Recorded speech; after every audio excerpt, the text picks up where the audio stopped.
Hello everybody. In today's video we are going to explain what is Sharia in Islam. What is the meaning of this word? What does it make reference to? And we want to explain and demystify the wrong assumptions that sadly some people have done concerned to Sharia or to the Islamic law, that when people in the West hear about this word, they immediately have bad ideas or conceptions about it. They immediately think about beheading people or stoning people or bad things, which has in fact is far from what the original and correct meaning of Sharia is in the Quran and in the Islamic tradition. First, to start with, the word Sharia in fact can be translated literally as the way that leads to a source of water. Therefore, it is the path to be followed. We have to understand in the context in Arabia, the desert, the way that leads to a source of water. Water in this context in the desert means life, means survival. Life depends in if you find water in the desert. You could die.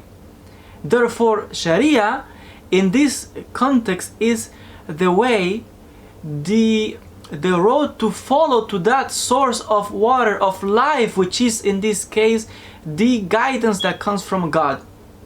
Therefore, Sharia, also known as the path or the way, is also known as the Islamic law, is simply the set of rules and regulations that guide as a path to follow the life of a Muslim, the way he must behave, that instructs him, and the way that he must guide his life to please God, to conduct his life honorably, to be able to have the correct understanding in matters of belief, rituals.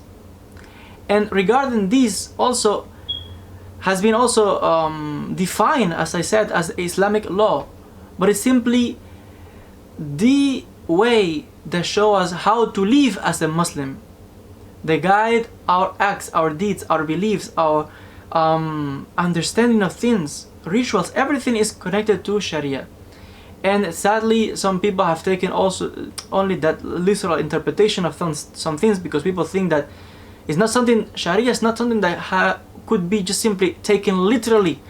There are jurists, experts, scholars who are the ones who interpret text, and they are able to bring guidance. And regarding this, I would like to just bring a definition that Professor Tariq Ramadan, he brings in his book Introduction to Islam, page 119 and also page 120, when he says the following, according to the meaning of Sharia among the jurists. He says the following: scholars specialized in law and jurisprudence, as might be expected, define Sharia according to their own field of study. For them, the way was first and foremost legal, with its eternal and immutable fundamental principles, the rules that govern the creed and ritual practice, likewise immutable, and finally the prescriptive obligations and prohibitions that were to be followed and applied to different eras and cultures.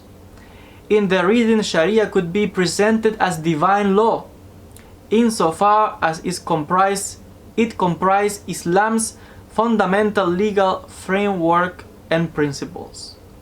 In fact, as I said, this word is mentioned 3 times in the Quran, in the context, in different contexts, but mainly as the way or the path that not only in Islam but also the path that Muslims follow according to the same path that in the belief, in Islamic belief, is the same path that was followed by other prophets such as Noah, Abraham, Jesus, and others up to our very days, with the revelation of the Quran by God through the Prophet Muhammad. Therefore, Sharia is simply the way. It's a way of life. Is simply what dictates, as I said, the life of a Muslim.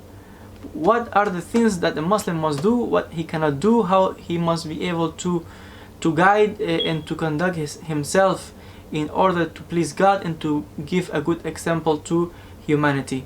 And life and death, of course, depends on this, because it's, like I said, this is the way, the path that guides us to a source of water, which in this case means life. And whoever wants to please God in according to Islam and to be able to be acknowledged as someone righteous before God, he must be able to follow God's ways, as being established in the Quran and in the Hadith tradition, and the interpretation that scholars give to the Quran, to the text, to the legal rulings, rituals, regulations, accepted things, prohibited things. We could say this is what we call Sharia, Islamic law or divine law, equivalent to what other monotheistic religions have. Like I said, in Islam is simply known as the way that all the prophets that came to previous religions, it's the same path, because Islam is simply, in Islam, the path is simply the same path, a continuation from previous revelations, previous monotheistic revelation. They came with the same and one message: the unicity of God and what the man must do in order to please God, to gain His favor, and to conduct his life rightfully in a righteous way. So this is the meaning of Sharia in Islam, and I think it's good to explain about it. I want to thank you as always. Thank you so much for your attention. You're welcome to leave your comment if you agree or disagree, or what do you think about it. And God willing, we'll see each other in the next video. See you next time.